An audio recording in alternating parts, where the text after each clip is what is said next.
Os estudos de interartes ou os estudos da literatura com as outras artes são bastante abrangentes e existe uma gama muito grande de procedimentos, né?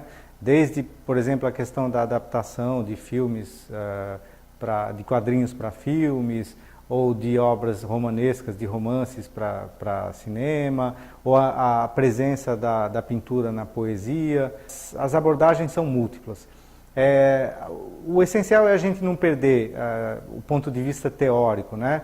Uma vez que a gente, dentro da teoria da literatura, é preciso entender as coisas do ponto de vista conceitual, né? É muito diferente aquilo que a literatura comparada faz, por exemplo, né, com relação a esse tópico, né? Que é muito mais o estudo de casos, né? A teoria da literatura compete entender esse tipo de relações a partir do ponto de vista conceitual, né?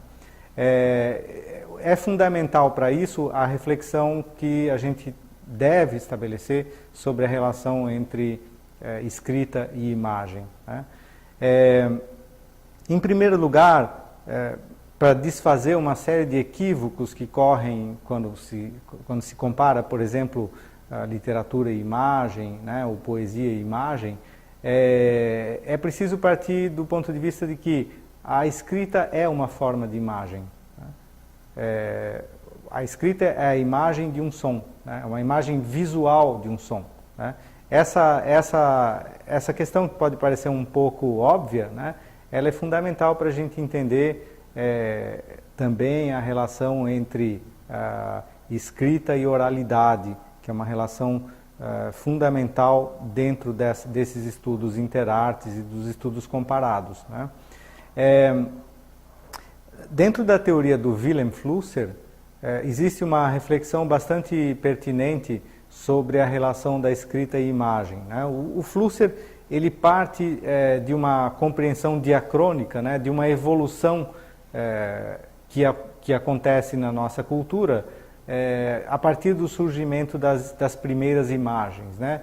Para o Flusser, as primeiras imagens são as primeiras formas de mediação, né? Aquelas imagens das cavernas, de mediação cultural, né? Entre o homem e o mundo, entre o homem e a realidade, né? Essas primeiras imagens, que são imagens puras, né? Sobre elas o Flusser diz que elas de alguma maneira têm uma relação mítica com aquilo que elas representam, né? Então o homem das cavernas, quando desenha um determinado animal, aquela imagem, muito mais do que representar aquele animal, do ponto de vista, né, da representação da mímesis aristotélica, a relação ali é mítica, é sagrada, né?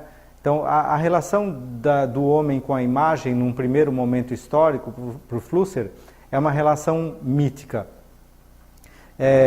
Paulatinamente, a imagem, segundo o Flusser, ela vai se linearizando, né? Esse processo de linearização da imagem coincide com o surgimento da escrita, por exemplo, a escrita hieroglífica no Egito, né? Isso é que o Flusser chama de linearização. A gente vê que aquela escrita é um conjunto de imagens, de pequenas imagens postas numa linha, né? E, sobretudo, numa linha horizontal. Evidentemente que algumas línguas, como o chinês e o japonês, se usam linhas verticais, mas isso não muda muito a história, o conceito de linearização. O essencial é que existe uma linha, né? E essa linha rompe com a relação mítica, né, de representação, ou seja, no caso da escrita, nossa relação com o que está sendo representado não é mais mítico, né? A escrita pressupõe um processo de conceptualização, né, daquilo que está sendo representado, né? O que está representado já é um conceito, já não se confunde mais com a coisa diretamente, né? É aquela questão do arbitrário, do signo pro Saussure, né?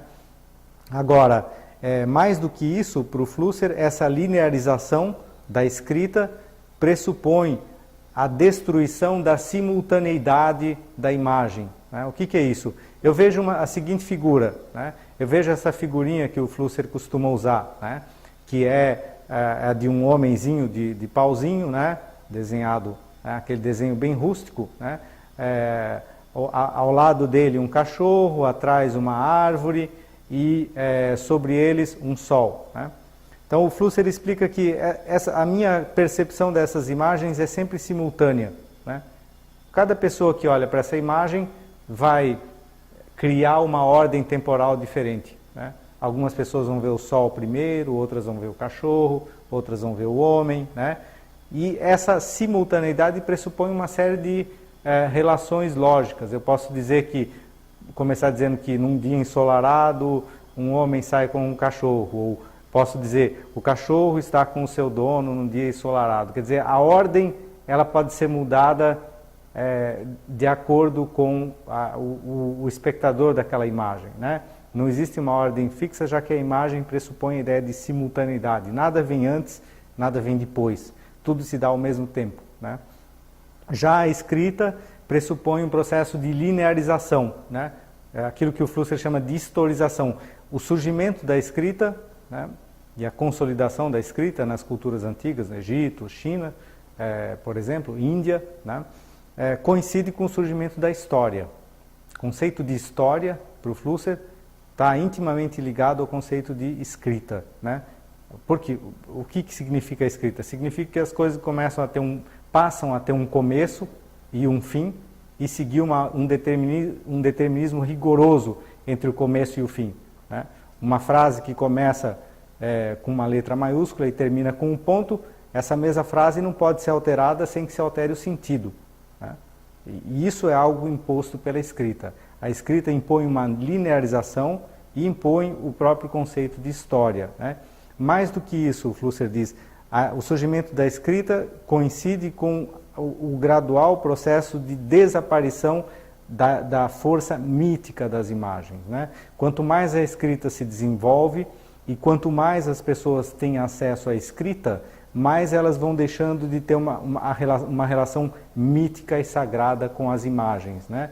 Ou seja, o texto, a escrita, de certa maneira, estabelece um iconoclasmo, ela destrói as imagens, destrói a nossa relação sagrada com as imagens, né? Que é uma relação de submissão às imagens. Portanto, a escrita é, de certa maneira, uma crítica da imagem, né? O surgimento da escrita acaba realizando uma crítica à própria imagem, né? Um terceiro momento dentro dessa historinha contada pelo Flusser é o surgimento do que ele chama de imagens técnicas, né? As imagens técnicas, por exemplo, a fotografia, essa câmera que está me filmando, né? As imagens de computador, elas são imagens, mas elas não são as mesmas imagens míticas, né? Elas são muito diferentes das imagens, tanto as imagens pintadas pelos homens das cavernas, quanto as imagens do Egito, produzidas no Egito, na Grécia, né? Até o Renascimento, de certa maneira, embora a pintura renascentista a gente possa discutir, né? Mas essencialmente a imagem produzida pela grande tradição da pintura, né, continua, né, esse processo da imagem antiga, né? Ao passo que o surgimento de imagens como as da fotografia, do cinema e do computador, elas são de outro tipo, né? O Flusser diz essas imagens, por que elas são imagens técnicas ou tecnoimagens, né? Porque elas pressupõem para a sua produção um texto, ou seja, elas são imagens produzidas pela escrita, né? O que isso significa dizer? Para o Flusser, escrita não é escrita alfabética, né? Existe uma escrita matemática, uma escrita da física, uma escrita da biologia, quer dizer, as diferentes ciências produzem diferentes tipos de escrita, né? Então, a fotografia é uma síntese de duas escritas, basicamente, né? A escrita da química e a escrita dos estudos de fotossensibilidade, né? Isso tudo, evidentemente, também é a escrita da mecânica, né? Isso tudo produz um aparelho que produz imagens, né? Então, essas imagens não têm que mais ser interpretadas de maneira mítica, né? Então, o nosso problema, segundo o Flusser, é que a gente ainda tem uma relação mítica com imagens técnicas, né? Esse é talvez o grande problema do nosso tempo, né? A gente quer interpretar essas imagens como se a coisa que estivesse por trás dela fosse realmente real. Ora, o Flusser diz, não, o que está por trás da imagem técnica é um texto, né?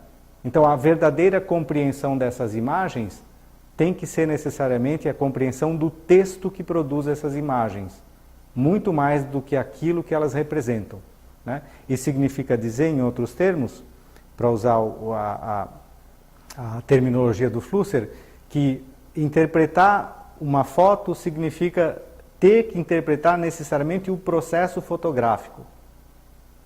Ou seja, para usar a terminologia dele, abrir a caixa preta da fotografia e entender como aquilo é feito, né? De outra maneira, eu posso até, evidentemente, saber o que aquela foto está me mostrando, eu posso dizer que é a rainha da Inglaterra, ou que é um tigre, né? Evidentemente, isso não se questiona, né? Esse nível de análise não se questiona. O que se questiona é, será que eu realmente sei como aquela imagem é produzida, né? E exatamente por não saber como aquela imagem é produzida, né, o Flusser vai dizer que todos nós somos analfabetos diante das imagens técnicas, né? Então, a verdadeira interpretação desse tipo de imagem, ou seja, a nossa capacidade de desarticular um olhar inocente e mítico para imagens que não são míticas, né, tem que passar necessariamente pela compreensão do texto que produz essas imagens, né? O problema é que o texto que produz essas imagens geralmente é muito difícil, né, de ser entendido de maneira total, a não ser pelos especialistas em química, biologia, etc., etc., né? Mas então, para concluir, a relação entre escrita e imagem, ela é uma relação vital para se entender o mundo em que a gente está inserido hoje, né? E nesse sentido, a teoria da literatura, ao abordar essa reflexão sobre escrita e imagem, ela está se inserindo num debate contemporâneo que envolve arte, tecnologia, ciência, né? E, sobretudo, tudo isso visto a partir de uma perspectiva que a gente chama de transdisciplinar.